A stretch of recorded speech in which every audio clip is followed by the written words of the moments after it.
Hi, I'm Katie Kramer, President and CEO of the Betcher Foundation. Welcome to Colorado Leadership Stories, where we talk to everyday, courageous leaders who have made transformational impacts in their communities and are building a better state for everyone. You'll hear from leaders and organizations and communities throughout the state as we explore the idea that leadership is an activity that anyone can do. Meet Angie Paccione, former professional basketball player, Colorado legislator, educator, and the former executive director of the Colorado Department of Higher Education. From the South Bronx to Stanford University, Aurora Classrooms, the Colorado State House, and statewide higher education leadership, Angie's journey has been defined by a commitment to education, public service, and creating opportunities for others.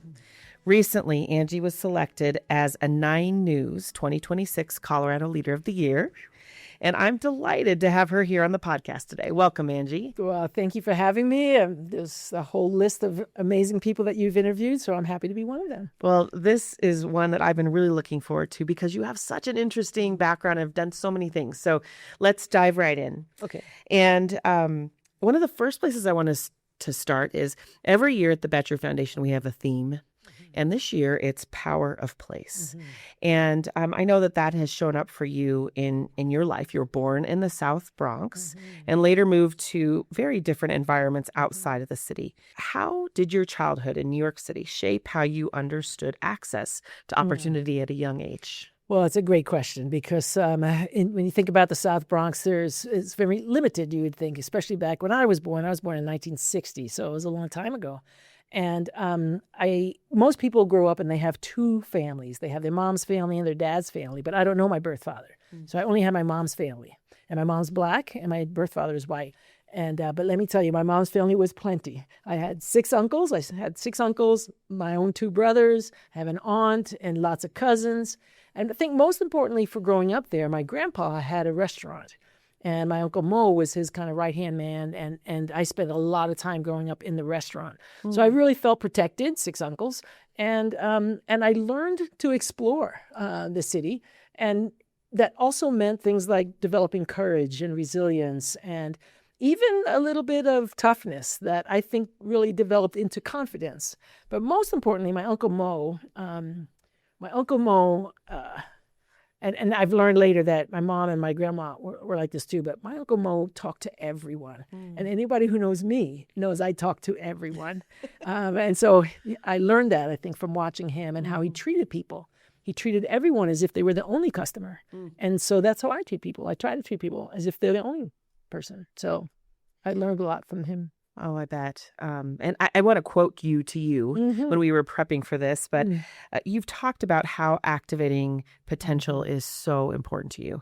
And so which opportunities helped activate your potential as you transitioned from growing up to Stanford on an athletic scholarship? And by the way, you graduated with honors from Stanford. My goodness. Yes. Thank you. So this is really important to me, activating potential. And the word potential gets thrown around a lot. Everybody has it, right? But it's really true. Everyone does have it because I've studied it a lot. And the scientific definition of potential is stored energy, like a battery has. Right. You could put it on a shelf and it'll keep that stored energy. It's activated when you put it in the thing it was made for. Then it activates that stored energy. Well, it can also be deactivated if you destroy it or if you drain it. But the natural state of potential is unactivated. That's the natural state. Well, human definition of potential is stored greatness. And we all have it. That's why we always say potential, because we all have this stored greatness. But the natural state is unactivated. We have to do something to activate the potential, or we can also deactivate it. And one of the ways is the power of the place, like you said. And so for me, growing up in that place, if you will, and then having opportunities, the power of opportunity activates potential. And the opportunity for me was a basketball camp run by the Kennedys, not the political Kennedys, but Bob and Pat Kennedy. And it was the best girls basketball camp in the country at the time. And all of the top college coaches were the counselors. And ultimately the Olympic team in 1976, they were the counselors. So I got exposed to the best in that sport. And And that gave me the opportunity to go to Stanford because the woman who directed the camp was the head coach at Stanford. Oh my. So, yeah. Great connection. And thank you for that wonderful analogy too. Mhm. I love that. Well, I did want to talk a little bit more about that athletics. That's been a through line for you. And I didn't realize this, but you actually coached at Smoky Hill High School, right? Both the did. boys and the girls basketball I teams. did. So what has being an athlete taught you Yeah. about leadership? Yes. So I coached the girls' freshman team when I first started teaching at Smoky Hill.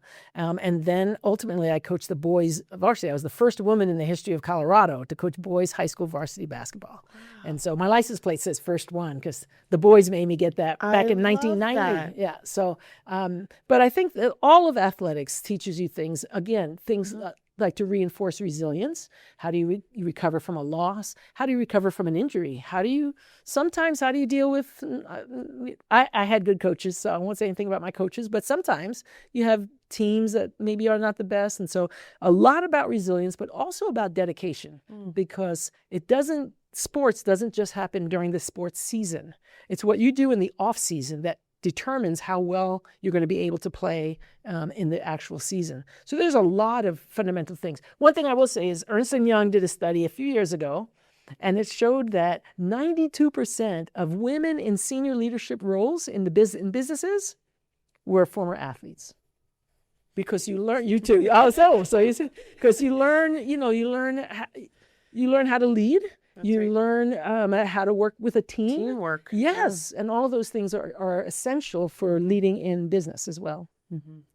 Well, connect some dots here for me. So you went to Stanford, and tell us what you majored in, but you enter education, and then I hear that there's part of the story that you were then researching and teaching at CSU too.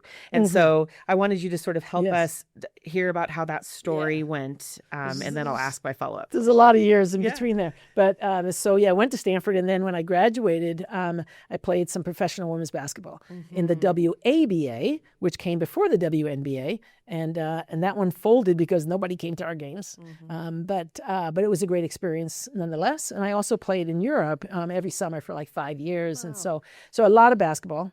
But then when the league folded, that's how I came to Colorado. I had some friends here, was heavily involved with the Fellowship of Christian Athletes, and so came out here and came for 2 weeks, and I've been here for 40 years, so I never left. And then a friend of mine was a high school teacher. She invited me to come speak to her class, and in the first 10 minutes, I was like, I'm going to be a teacher. I'd studied political science and psychology. Okay. After getting my first C in organic chemistry, I thought, let me try something else. Anyway, and so I became a teacher. I went to DU to get my teaching license and taught at Smoky, student taught there, and then became a teacher there. Here's the thing about potential as well. You've seen it. You know when people have potential. You can see it in young kids and you can see it in adults. Well, the principal of the high school that I was teaching at, saw leadership capability and said, you'd make a good principal someday. Have you ever thought about getting your principal's license? Hadn't thought about it, but I went up to CSU and I got my master's, and the dean of the College of Education said, have you ever thought about being a professor? I think you'd be really good.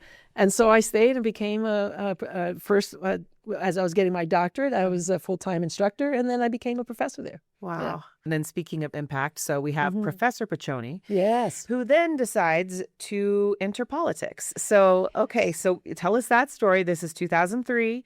You're elected to represent West Fort Collins in the Colorado House of Representatives, and then served as the House Majority Caucus chairwoman and the first African-American female to hold that position. What pushed you to take that move? This is an amazing story because I had no interest in politics. I loved political science because I really loved my one professor, David Danelski. He was fantastic. I took everything he taught. I have a poli-sci major. But I never really thought about politics. And even as a professor, I didn't. But in 2000, I went to vote. Yeah. And I didn't always vote every time. I usually just voted every 4 years for the president and whoever's on the ballot. As I was going down the ballot, I'm a Democrat, there was no Democrat on the ballot for the congressional race. And I actually wasn't sure did I have to vote for that person or? Right. Could you write your own name in? Could you write your name? Could you leave it blank? Right. Well, in that moment, that still small voice said, you'll be on the ballot in 2002. Ooh. To which I laughed because I don't even know how you get on a ballot. And I learned how you get on a ballot. And I was on the ballot in 2002 for the State House, not Congress, but for the State House. Wow. Yeah. Wow. It was a whim. My first day at the Capitol was first year orientation. I had never even been to the Capitol. Oh my goodness. Yeah. Well, and during your time in the legislature, I know you focused on some things that you have been passionate about your whole life, youth and higher education. I'm wondering if there was a particular policy or collaboration that stands out to you during that time, or the approach to leadership you had when you were doing whatever advocacy that was. Yeah, and you mentioned access, and that was always really important to me, to see that people on the margins of our communities and our society get an opportunity to come in, because it activates their potential as well. They all have potential.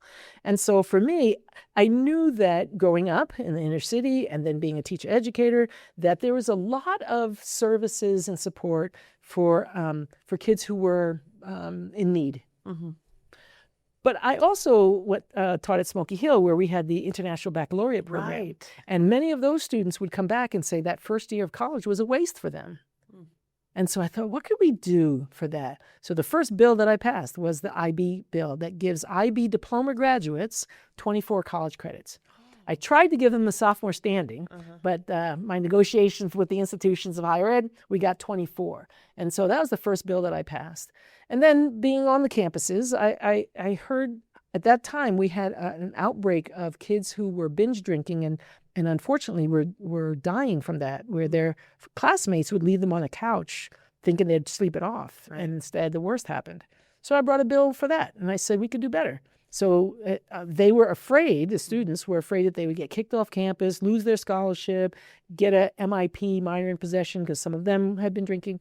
And so we eliminated all that and made it like the Good Samaritan, that if you stayed on the scene and you called 911, you would not lose a scholarship, lose any of those kinds of things. And I don't think we've had a binge drinking death since that. Wow. And all of the institutions shared that in freshman orientation. So that feels good to me. Powerful. Those are a few things, yeah. Powerful impact. So you do your stint in the Colorado legislature, and then I know there's a part of this story that took you to the private sector for a while. Yes. So tell us about that 12-year stint and what that was all about. Yeah. So again, I say yes to opportunity, and I tell you other people to do as well. And the opportunity came up to run for Congress in 2006. So I'd served 2 terms, and everybody said, you should run, you should run. So I said, okay, I'll run. And I ran for Congress and lost by 2.5% in 2006, one of the closest races in the country at the time. And so my grandmother had always told me, never go back to what you've already done. So I had been a professor, and I had the opportunity to go back, but I was listening to my grandmother's voice.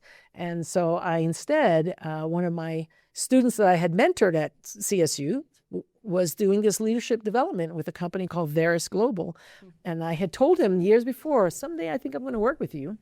Well, after I lost the election, hey, Brett. And so so I started working with Veris Global, which is a company that does essentially leadership development all over the world for companies big and small. And it was 12 years of the best work I've ever done, plus great travel too. But really helping people be better leaders. Well, and since this is Colorado Leadership Stories, and Yes. we're sort of talking about your leadership journey, but I have to ask you, like, how do you think about leadership? How do you define that? And I'm sure you have an answer to that, being as experienced as you are, as well as, certainly working in the field. Yeah, the verb to lead means to go first. Doesn't mean you're first in line or you're the first one to speak. It means that you model the behaviors you want to see in others. And so if you want your team to have courage, you've got to show courage. And if you want your team to speak up in meetings, then you have to create the conditions for that. And so I think that for me has always been leadership. It's not, and I think you say, it's everyone can do it. Yes. But in truth, everyone's already doing it. The question is, do they do it well? And that's where I think what Veris Global does is to come in with some tools and skill set to help you do it even better. And so for me, I think leadership is really about how do you live, because how you live is also how you lead. And so if we can do those things right, then I think we can get what we want to get out of life and be fulfilled and inspired as well. Well, I wanted to ask you then too Mhm. about this. When you came in today, you have this beautiful book here that's sitting Yes. here. Were you writing this book, and tell everybody about the book? But was this also happening when you were in the private sector? Yeah, so I'm a co-author of the book with Craig Ross and with Victoria Roberts, and so Craig was the CEO of Veris Global at the time, Okay. and we wanted to put some of our work out there in the world to say, here are some tools. There's a few tools in there that will help people to really accelerate the progress of their leadership and of their outcomes. Sure. So it's called Do Big Things, the simple steps that teams can take to mobilize hearts and minds and make an epic impact. So you see that word impact show up a lot in my life. Yes, I'm for sure. currently the Chief Impact Officer at Veris Global because I think that's really important. And how you do that, truly, and we talk about hearts and minds because that's really important. Every business has a business imperative and their strategies and the things they must do, but there's also the human imperative that gets lost sometimes. So sometimes in the pursuit of the business imperative, people get chewed up and spit out. But if we see people and we see them here, that they're seen, heard, valued, and celebrated, then they develop more of a commitment to the work and to their people around them. And so we have to mobilize both hearts and minds to make an epic impact. Well, I can't wait to read it, and thank you for Yes. signing it for You me. bet. That's awesome. I'm such a leadership nerd. Love it. Love it. You're writing a book too, I hear. We're working on that at Betcher. That's great. That's great. I Yes, want we one of are. those too. That could Okay, coming your way in a couple of years, I think. So tell me about the phone call that you received from the governor Yes. when you were doing your stint in the private sector. Yes, and the work that we do at Veris is global. It's called Veris Global, and that there's a reason. So I was having a blast. Truly, I got a text message from Governor-elect Polis, who I had known when I was in the legislature. So I'd known him for a while, and he said, "Hey Angie, I want you in my cabinet. We're going to have fun." I was like, "Do you know how much fun I'm having?" So, but I have so much respect for Jared, and he's really brilliant. And a lot of people don't get to see his brilliance behind the scenes. And I thought, what a great opportunity! Again, saying yes to opportunity to work with somebody who I had deep respect for and deep appreciation for his brilliance. And so I said yes, and I came off the road and served 7 years, the longest of any director of education. Yeah, it was great. Tell us about that role. I don't think that some people understand what the commissioner does and sort of what that scope of responsibility are and what you're really trying to work to accomplish for the state. Yeah. So when I got there, I looked at the mission, and the mission had we developed policy and things like that. And then at the end, it said to support students. And so the first thing I did was change that. And I said, first, we support students. Then we develop policy and those kinds of things. And so that was really important to me that we were obviously we're a part of the executive branch, so we work with the governor and execute his vision for higher education, but I really wanted to do it in a student-centered way. And so we convene everybody in the department. We convene every aspect of higher education, the registrar, the financial aid officer, everybody. So I asked, who convenes the students? And no one was convening the students. I was like, okay, that's going to change. So I started convening the students to get the students' voice in the policy making. And so I really am proud of that because I think the student voice was missing. But what we really do is around policy and executing the governor's vision for higher education. So building the relationships with the presidents of the institutions, that's who I also convene. So the students and then separately convening the presidents. And then I also invited the top 5 private institutions, their presidents, because they're educating our students. So Regis and Colorado College and Colorado Christian University and DU, and then Naropa, because Naropa was the 5th. Older. Yeah, I did the 5 with the highest student enrollment. I see. And Naropa actually was up there. So. Is there something in your time in that role that you feel like that maybe you're most proud of? Oh, absolutely. I think with the help of the team, of course, at the department, again, when we go to the things that's been like the through line of my life, right? Opportunity, access, those kinds of things. So we passed the bill, of course, with the governor's approval, to give essentially a full ride to any student who was in the foster care system from age 13 and up. Nice. And it was well received, and we have a lot of students who are doing that. But those are students, I'll get emotional when I think about it, because those are students who have potential. Right. They have that stored greatness, but they didn't have opportunity to access that or to activate that potential. So we gave them that, and they're doing exceptionally well. The next year, we decided, let's do that for students who are experiencing homelessness. So for high school kids who are experiencing homelessness, they also can go to college for free. Wow. Tuition, fees, room and board, and hopefully also a laptop. And so we did that for those two sets of students. That, for me, I'm really, really proud of that. That's amazing. And when you think about higher ed, and certainly so many things coming on and changing, you think about AI entering in and such. I'm wondering, when you think about that sector, what excites you about the future, about maybe how students can activate their potential? Yes, absolutely. I think for quite a time, students have maybe felt like if they choose community college or trade school or that there was something less than. And I'm really excited that we've changed that perception, that any path to success is a good path, as long as you take it and you complete that path.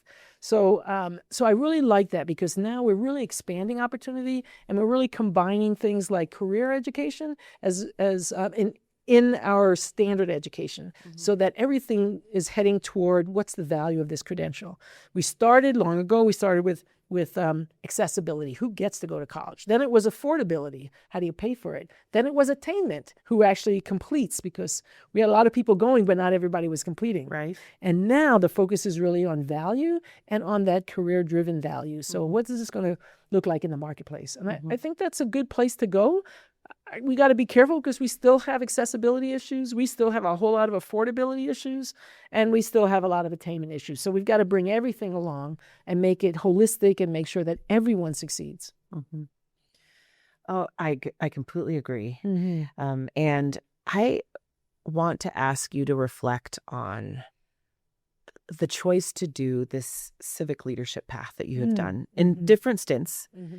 And because I think that sometimes people don't, think that they can or don't know how to. I mean, you said yourself, you're like, I didn't know how to Get on the ballot. Right. Yes. So if someone is considering that they want to make a difference in their leadership through that type of channel, what advice do you give them? How do you tell them to start? Yeah, it's a great question. I think on the first part of that is, most of the things that I did, it's because someone saw potential. Right. And they encouraged me to do it. And I said yes. And so I tell young people to say yes to opportunity. Whatever the opportunity is, as long as it's moving in that direction. So a healthy direction. Right. But I also talk about 4 things. I talk about their passion, purpose, values, and skills. And if you move in the direction of those things, and purpose is sometimes hard for people to get, especially when they're young. But what excites you? What are you passionate about? There are some leader gurus who say, don't follow your passion, just do what's practical. Look, we're going to be working for, 40 to 45 years, 40 hours a day? Right. Do something that you're excited about, that you're passionate about, and then something that fulfills your purpose. And I heard it said that purpose is not what you do, it's what happens to people around you when you do what you do. I love that definition of that. So passion, purpose, values. There's some things that you do that might question your values or might challenge it or might ask you to compromise them. If that happens, then I say you got to get out of there, right? Because don't compromise your values. And then skills that you have and skills that you want to build. So first, be moving in that direction. It's much easier to steer a moving vehicle than one that's stationary. So be moving. And then as you're moving, seek out people. I always have a mentor. I've had a mentor since I was 13. I have a mentor even today. And because mentors have already gone where you might want to go, so they can give you some advice. Right. So always seek out advice and then lean into what you think might be your potential. Well, and I can't not ask you this question, because I'm like, oh, she can mentor me right now. And there's a lot of people listening, I'm sure, that would be wondering this too. But you talk about opportunity, and that you say yes to opportunity. And you can't do it all. All of us have a finite amount of energy to do it. And so can you reflect on, how do you make the choice about what you say yes and what you say no to, for what gets your focus and time, Angie? I'm asking for a friend. It could be me, but asking for a friend. Yes, that's a tough question for me, because I'm naturally a high energy person. So I naturally want to do almost anything that somebody asks me to do. And so I may not be the best person to ask for that, but I will say that I do run it through those 4 things. Does it match my purpose? And this one did, because we're talking about leadership, and we're talking about the idea. You talked about place and how place can impact that, which I do want to come back to. Yes. But so I think if it first of all, of course, if it violates any of those 4 things, I definitely would say no to. But if I think that what I have to do or say will benefit someone else, then I try to say yes. You know, we have such limited time. My mom passed a year ago, and I was her caregiver for her last 4.5 years after she had had a stroke. And so life has become a little more precious. I get emotional on that, and we just never know. I just learned today that friend of a friend, her dad just fell while he was washing his car, and he fell in the wrong way, and he lost his life from just hitting his head the wrong way. So we just never know. Right. So for me, it's not just carpe diem, but it's really truly like do what you're here to do. Right? What's your purpose? And fulfill your purpose, and I think that makes you inspired and fulfilled. Well, you had alluded to this, Yeah. to come back to this power of place and how place shapes you. What else did you want to say about that? Because I love that notion of how place does impact you that way. But for me as well, it was not just about place. For me, it was also about the space between the races, because I grew up biracial, and growing up in that way was I think a tougher avenue, if you will. So it wasn't so much the place, because I had access to different places, which was a gift. I mean, going from the South Bronx to Stanford, who does that? Actually, Sigourney Weaver did that. But anyway, but it was that space in between the races, about identity. It was hard for me initially to really stake out my identity. People asked me to be one or the other and things like that. And I really felt like I'm a woman of color. Right. That's the family I grew up with. That's the culture that I know. But some people get fooled by being as fair as I am. So anyway, navigating that was I think gave me some leadership skills as well. How did you do that? Did you have a mentor? Did you have some folks that helped you to figure that out, or was that kind of on your own? It was a bit on my own. Yeah. I mean, I was grounded in my mom's side of the family. Of course, I was grounded. I knew who I was. But there were also, so for instance, in high school, I love my high school friends, but I didn't have dates. I didn't get asked to the prom, and didn't get invited to sleepovers and things like that. And so when I went off to Stanford, which was kind of a whitish school, I didn't want to have that rejection. And so when people would ask me what I was, I would say, well, my dad is Italian, Paccione, although that's my stepdad, and I don't have an ounce of Italian. I'd say my dad is Italian, and my mom's family comes from Curacao, because it was close enough to Trinidad and where they came from. But nobody knows what people of Curacao look like. And I had learned at 17, 18, that it was more acceptable to be half exotic than it was to be half black. Remember, this was this was now in the late 70s, but I was born at a time, my mom and grandmother and all my family on that side instilled in me a passion for education, but also this belief that I could do and be anything I wanted to. But I was born before the Civil Rights Movement, before the Voting Rights Movement, before the Women's Rights Movement, before it was legal in this country for my mom and my birth father to be married in all 50 states. And yet they instilled in me this idea that I could be anything I wanted to. And so I did. Wow. Yeah. You have an amazing story. Oh, wow. Just amazing story. Before we move to wrap here, I wanted to ask you just a couple other questions. Sure. And you know that we have our Better Scholars. Oh, yes. And what a great group of students here in Colorado. And you were one. I am. Yes. And I know that many of them listen to this because they want to hear from leaders like you, and I always want to ask, like, what's your biggest advice?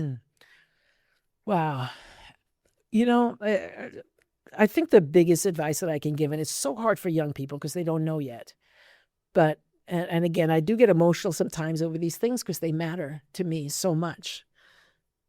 But I think being who you are and leaning into who you are, your skills, your talents, your potential, those 4 things I mentioned, I think leaning into that and being comfortable in your own skin. The other thing is, and I talk about this a little bit, there's a lot of anxiety right now in the world, almost an epidemic. In fact, one of my friends said they should just put anti-anxiety medicine in the water like they do fluoride. I was like, oh, Lord. But because there's so many people that have it. Yeah. But anxiety, I love words, the origin of anxiety is of two minds. And that's what happens to our kids now is 4 or 5 minds because you're looking at social media and you're watching this and you're looking at, and so there's so many distractions. And I call that the static. You might still be a little bit young to remember that when you used to drive and there was a radio and you had to turn the dial and there was in between the stations was static. Well, what's happening now is we live in the static, not at the station. So my advice is to tune in to the station, not the static. And when you feel like you're in the static and there's a lot of anxiety and stuff, get your focus. Because your focus then eliminates all the options and all the other stuff. So laser into focus. Some people do it by prayer. Some people do it by meditation. Some people do it through yoga, through running. Find the thing that works for you so that you can limit your focus and guard your focus. And so tune into the station, not the static. Oh, that's phenomenal advice. And I'm taking that home because there's just so much going on. There's so much going on. Yeah. You can just be overwhelmed and just totally have an anxiety attack, For if you sure. will. So get focused. Find the thing that helps you focus. Some people it's music.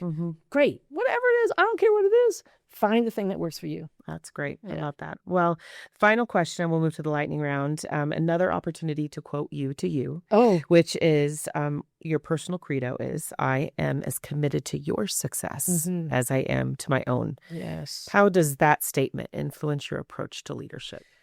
Very much every day. And it has no expiration date. So if you were in my class as a high school student, heck, I have a high school student coming out. I mean, he was a high school student coming out to my house this weekend. He's kind of become like a handyman for me.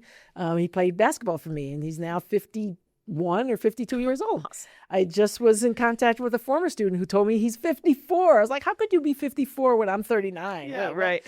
Anyway, so once you're in my circle of influence or whatever, if you've been on my team in my class, I've taught you, whatever it is, you're always part of my team and I'm always committed to your success. And there are many ways to operationalize that. I think one of the things that I did, and I advise leaders to do this, so you can copy this, but when I became the head of the Department of Higher Ed, I asked everyone to give me a 4x6 photo of their significant family. Some people, it was them and their dog, and others, it was their family, extended family even. And I had all those pictures on their windowsill. Because while I work for the governor and I work for the state, I also work for the folks who work for the department. And it's important for me that they're not chewed up and spit out, but that I know their families and I can talk to them about that. And I want them to be able to go home with actually more energy and less stress than when they start. And so that's important to me. So, and they know I ask them about their future ambition and I try to lean into that and help them, get that next step. And so I'm totally committed to the success of the people I work with. I love that. That's a great story. Well, we have made it to the lightning round. And so 4 very quick questions for you as we wrap today, Angie. So first is, what is your favorite Colorado hobby? Yes. So hobby, I don't have a lot of time for hobbies, but the thing that I really like to do is in the fall is to go take that drive through the mountains and see the turning of the colors. That there's no other place like it. Maybe in the Northeast a little bit. I lived on the East Coast, but there's something special about doing it here in Colorado and seeing the aspen. Yeah. Magnificent mountains, Yes. for sure. That's great. Okay, so favorite place in Colorado or a Colorado landmark? Yeah, for me, I would have to say Red Rocks Amphitheater. I really like. I live very close to it, so I go to concerts there, and it's stunning. Yeah, It's a special place for sure. Okay, what action hero do you most identify with? So this is a tough one for me because it's not a genre that I watch, but I grew up with my uncles watching Bruce Lee. So I love Bruce Lee and I love his philosophies that went on. But I also have to mention Sigourney Weaver because she grew up in New York and went to Stanford. And she's kind of an action hero, too. For sure. Yes. I'm glad to know that Yes. about that fact. She's wonderful. Mm-hmm. Okay. And then finally, what are you currently binging? Is there a show or a book or a podcast that you're enjoying right now? Yeah. So one of the podcasts, I think it's called The CEO. I can't remember the rest of it, but this, you know what I'm talking about? It's the CEO podcast. He's fantastic. And he interviews a wide variety of people. So I really love that podcast. Okay. So I listen to that a lot. Mm-hmm. But then the other thing is I love tennis. I never played tennis, but I love to watch tennis. And right now, the advent of Carlos Alcaraz and Jannik Sinner and how they're really like elevating the sport, I really love that. I'm sorry that Alcaraz is injured and he's going to miss the French Open and Wimbledon. But Sinner is amazing. And so I watch a lot of tennis. So I'd say I'm binging tennis. Very good. Well, thank you for your time today and the opportunity again to be mentored and learn from you. You're just such an incredible leader, and thank you for your impact on our state in all these different ways. Thank you. It's been a pleasure to talk with you about this. I look forward to reading your book, and this is great work because I think so many people will tune in, and they may get a tidbit from each person, and if they can put that together, they will be the leader that they were meant to be. I hope I can be. Oh, you are. Thanks. Thank you. Thank you for joining Colorado Leadership Stories, where we hope to inspire the next generation of Colorado community builders, doers, and difference makers. Colorado Leadership Stories is presented by the Boettcher Foundation. The Boettcher Foundation supports Colorado by empowering leaders and communities with tools to tackle challenges and pursue opportunities, building a better state for everyone. With an 85-plus year legacy of giving back, we're committed to amplifying our impact for future generations. That's the spirit of Boettcher.